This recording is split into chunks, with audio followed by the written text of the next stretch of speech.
All right, welcome to The Explainer. Today, we're going to tackle a big topic, building and protecting wealth by 2026. And we're not just looking at it from one angle. We've pulled together three totally different philosophies. One's all about mindset, another is about habits, and the third gets into hard assets. It's a full picture.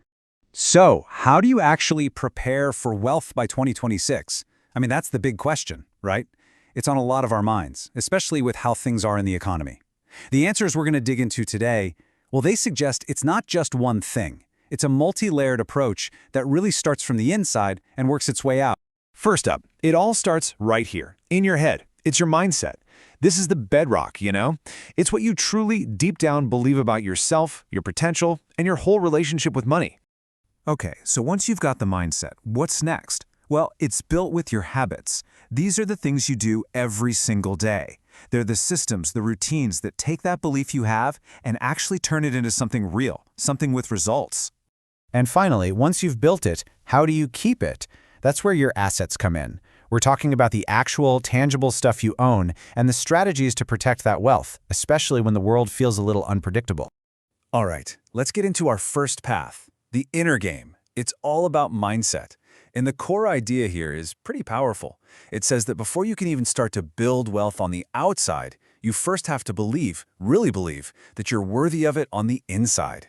Now, we're not just talking about, positive thinking or wishful thinking here. This is way deeper. A wealth mindset is about fundamentally rewiring your entire financial identity. It's about consciously shifting away from a feeling of scarcity and instead reinforcing beliefs of abundance and prosperity. So how do you do that? Well, one of the core ideas is using affirmations like this one. I am rewiring my mind to think like a millionaire. It's this idea that you are actively, intentionally changing your internal programming around money. It's almost like you're taking your brain to the gym. And here's a really key point. This isn't a passive thing. It's not just about thinking good thoughts and waiting for money to fall from the sky. As this next thought suggests, that belief has to be directly connected to action-oriented traits. You attract wealth by being bold, creative, and disciplined. The mindset fuels the action. So what's the big takeaway from this first path? It's really about letting go of those limiting beliefs that might be holding you back. You know, the little voice that says, I can't, or that's not for people like me. It's about shifting to a place where you truly accept that wealth, luxury, and financial freedom are things you can absolutely deserve, not just things reserved for a lucky few.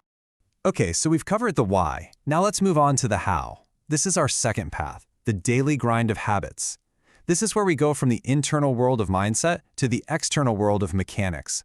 Because, let's be real, a belief system is great, but it needs a framework of daily actions to actually become reality.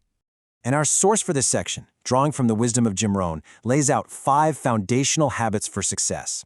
These are presented as the absolute non-negotiables for long-term achievement. Things like setting clear goals, having a solid morning routine, investing in yourself, practicing gratitude, and, this is the big one, taking consistent action. Think of these as the engine that drives your progress. And that first habit, setting clear goals, is so crucial. Just look at the power of specificity here. A vague goal like, I want to be successful. What does that even mean? It leaves you totally lost. But a specific goal, something like, I want to lose 25 pounds in the next 6 months. Now that gives you a clear roadmap. You know exactly what you're aiming for, and you can track your progress along the way. And this quote right here, this is the fuel for that engine we were talking about. Action builds confidence. Waiting does the opposite. This is so powerful. It's not about waiting around for motivation to magically appear. It's about creating your own motivation through those small, consistent, daily steps. Action has to come first. Confidence follows. All right, so we've worked on the inside, our mindset. We've built the engine with our habits. Now we have to look outside, to the real world of economics and assets. This is our third path, the outer game. And it's all about how you protect the wealth you've worked so hard to build, based on a pretty specific strategy we're going to break down.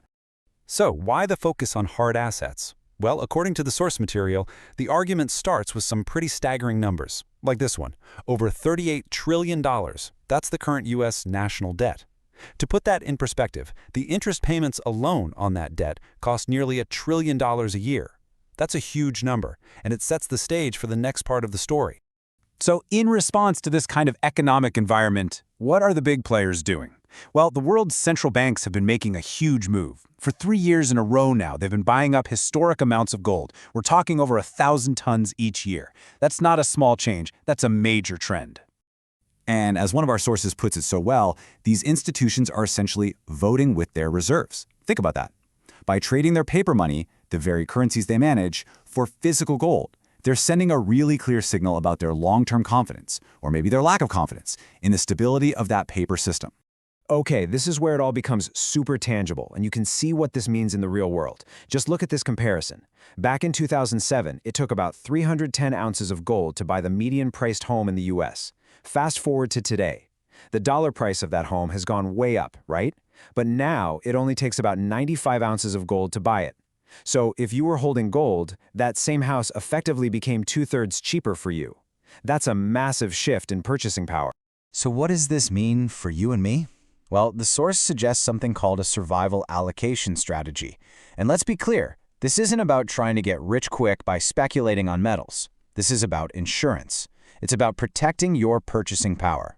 The recommendation is to hold about 10 to 15% of your net worth in physical metals, with a starting baseline of maybe 5 ounces of gold and 200 ounces of silver, enough to cover your essential buying power if there's a major crisis. All right, so we've looked at 3 very different approaches, haven't we? We have the inner game of belief, the daily practice of habits, and the external strategy of assets. So how in the world do they all fit together? I think this table really sums it up perfectly. You can think of it like this. Mindset is about the permission to believe. It gives you the why, that deep-seated conviction to even start the journey. Habits are how you build.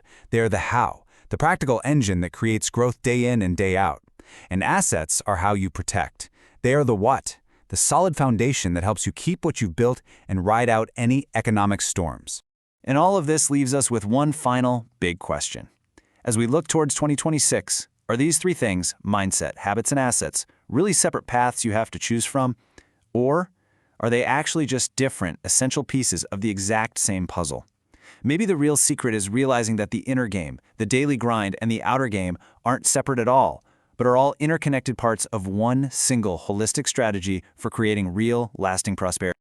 Join the Exponential Wealth Club for more insights. Subscribe and activate the bell to stay ahead.